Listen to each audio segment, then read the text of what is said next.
Hello everyone, welcome back to my YouTube channel. I am Saksham Chhabra, and in this video I'll be helping you guys to understand all the mistakes that you should be avoiding before coming to Dublin, Ireland in 2025.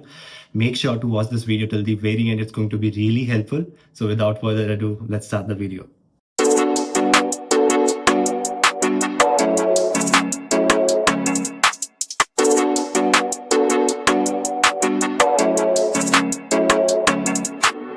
So as always, I've made a list with me and I'm going to be making you go through these mistakes. So the first mistake is not booking your temporary or permanent accommodation.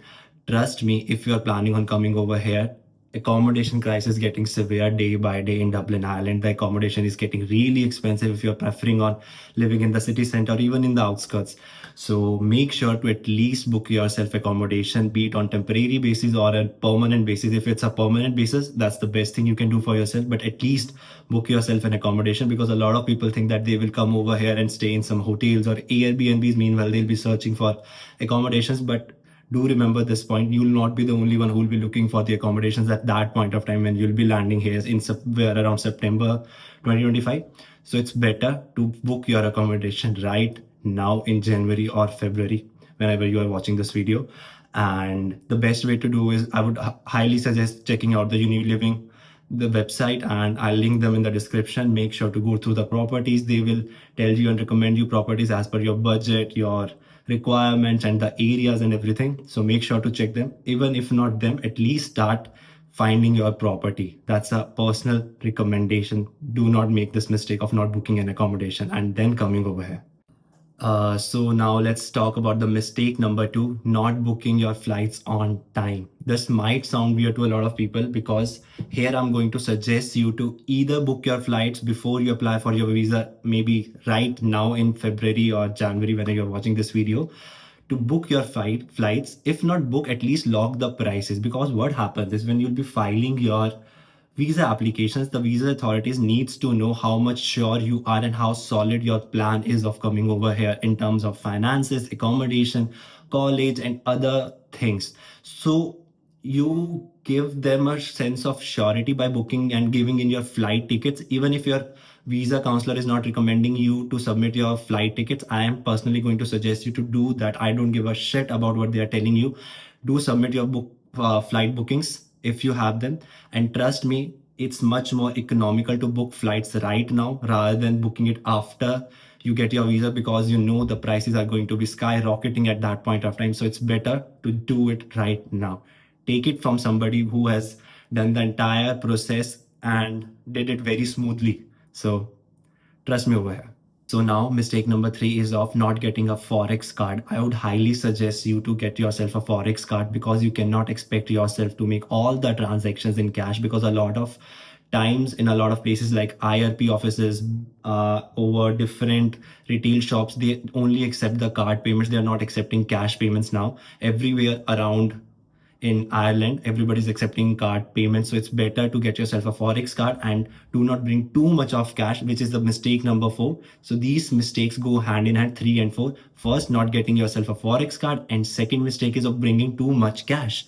So to avoid that mistake, I would highly suggest checking out maybe Neo Global Card or Thomas Cook Forex cards. These are really good cards. You can get them. That's my personal suggestion. But of course, you feel free to search about other cards as well. They are also nice. But personally, I've used these ones, so that's why I'm recommending you. Not paid promotions, just my personal experience.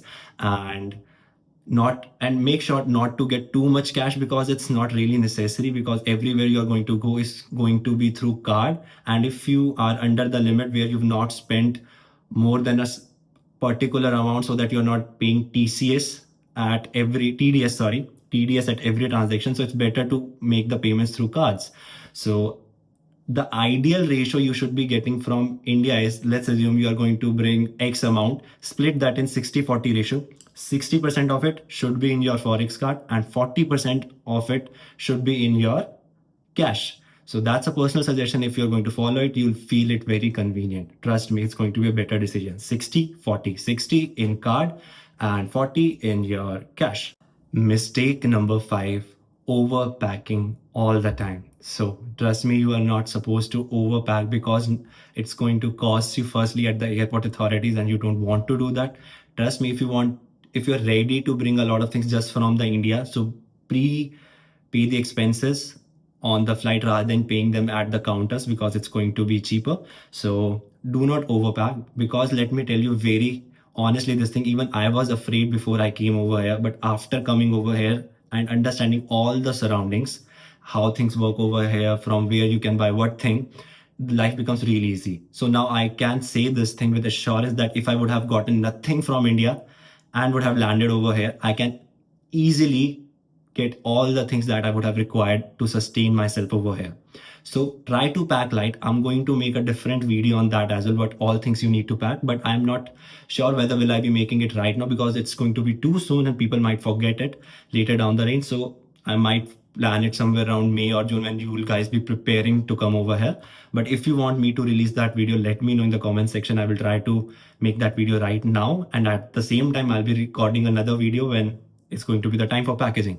So please trust me. You can get everything from Asian groceries to clothes and clothings over here. People think that it's going to be expensive. It's really not the case. It's really cheap. You can get a hoodie from €5 to 50 to 150. It's a whole range. So you don't have to worry about the prices because you've got economical places like Duns, Pennies, and places like this where you can find good economical clothes, clothes at a good economical prices. So you don't have to worry about it. I will, if you want to know more about where to buy what thing, you can scroll my page. I've made a lot of vlogs and videos on it. And if you still are very much confused about the packaging, you can connect with me on one-on-one calls. We can discuss all the things and I will really help you to solve these things. This is the mistake number 6, and this is the last mistake that I would like to bring up in front of you. It's the mistake of not setting realistic expectations. And what do I mean by that is, it's very simple. People think that they are going to get this particular thing done by this particular time. That's not how it's going to work. Trust me, it's a marathon, not a sprint. So it's going to take you some time. Do not get discouraged. Meanwhile, maybe when you're applying for part-times or full-times, if you're finding accommodation, things like these, it's going to take some time. Keep on putting the effort, but do not set unrealistic expectations because it's going to demotivate you in the longer run. And that is something you cannot afford over here because you are in a new country altogether. You are on your own. So set realistic expectations. Like if you're planning on, maybe getting a full-time job and you have a deadline of like 6 months in your mind, like after you land over here, you have this vision that you'll get a permanent job within 6 months. Like really great. Kudos to you if you get that, but do not get disheartened if you don't get it because it can take some time. And it's okay. You'll not be alone. People will be there with you throughout the entire journey. Just make sure to stay with people whose intentions are really clean and pure and they are a perfect fit for you. That is something I'm going to suggest. Stay away from people who really don't have the same ambitions as you have. So do socialization. Do not just keep yourself content in the same particular surroundings. Do go out, explore, and things like that.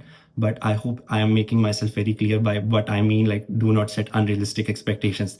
Things will work out for you if you just keep on pushing hard. That's all. So I'm going to stop over here right now, and I would just like to thank you for supporting the channel. And if you're not subscribed, please do subscribe. It's going to help my channel grow. And else than that, if you feel like booking a one-on-one session with me, I'm available. The link would be in the description. We can discuss about any doubts that you must be having related to anything. I'll be able to help you out because I know things around here over now. And at the same time, feel free to join my WhatsApp community because students over there who are joining the community are helping each other by posting their questions, queries, and everything. So do join that. It's going to be a good resource for you. Else than that, thank you so much for watching this video. See you in the next one. Bye-bye.